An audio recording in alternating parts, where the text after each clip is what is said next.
49 सबसे अच्छा शस्त्र। दरबारी कार्यवाही के मध्य बादशाह अकबर ने दरबारियों से एक प्रश्न पूछा। प्रश्न था, बचाव के लिए सबसे अच्छा शस्त्र कौन सा है। एक एक कर दरबारियों ने इन प्रश्न का उत्तर दिया।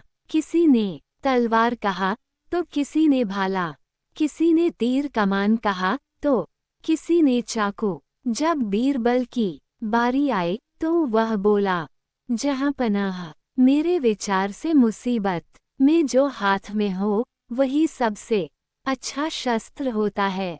बीरबल का उत्तर सुन दरबारी उसका मजाक उड़ाने लगे। अकबर भी उसके उत्तर के संतुष्ट नहीं हुए।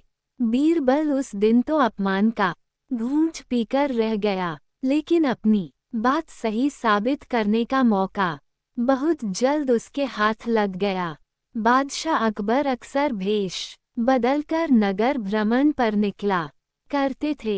बीरबल भी उनके साथ ही होते थे। एक दिन इसी तरह वे दोनों नगर भ्रमण पर निकले।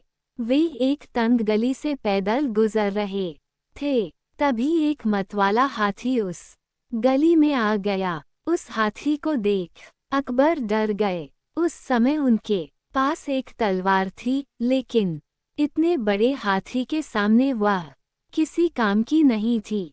उन्हें अपने बचाव का कोई रास्ता नहीं सूझ रहा था। गली इतनी तंग थी कि वहां से भाग पाना लगभग नामुमकिन था। उस गली में एक किनारे पर एक छोटा सा पिल्ला बैठा हुआ था।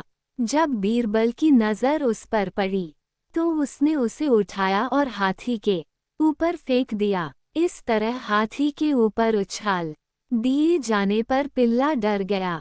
उसने हाथी की सूंड को कसकर पकड़ लिया। पिल्ले की इस हरकत पर हाथी भी घबरा गया और अपनी सूंड झटकने लगा। हाथी के सूंड झटकने पर पिल्ला सूंड से फिसलने लगा और स्वयं को गिरने से बचाने के लिए उसने अपने पंजे और दांत हाथी की सूंड पर गड़ा दिए। हाथी बिलबिला उठा और सूंड को झटकते हुए पलटकर गली के बाहर भागने लगा। हाथी के गली से बाहर भागने पर अकबर को चैन आया।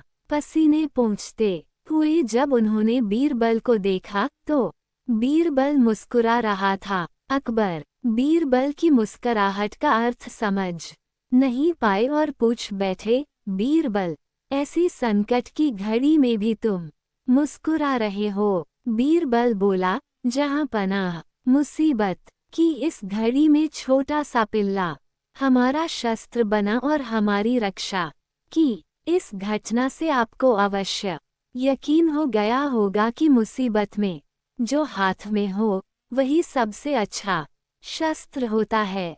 अकबर ने भी मुस्कुराते हुए हामी भरी और बोले, बीरबल तुम सही थे।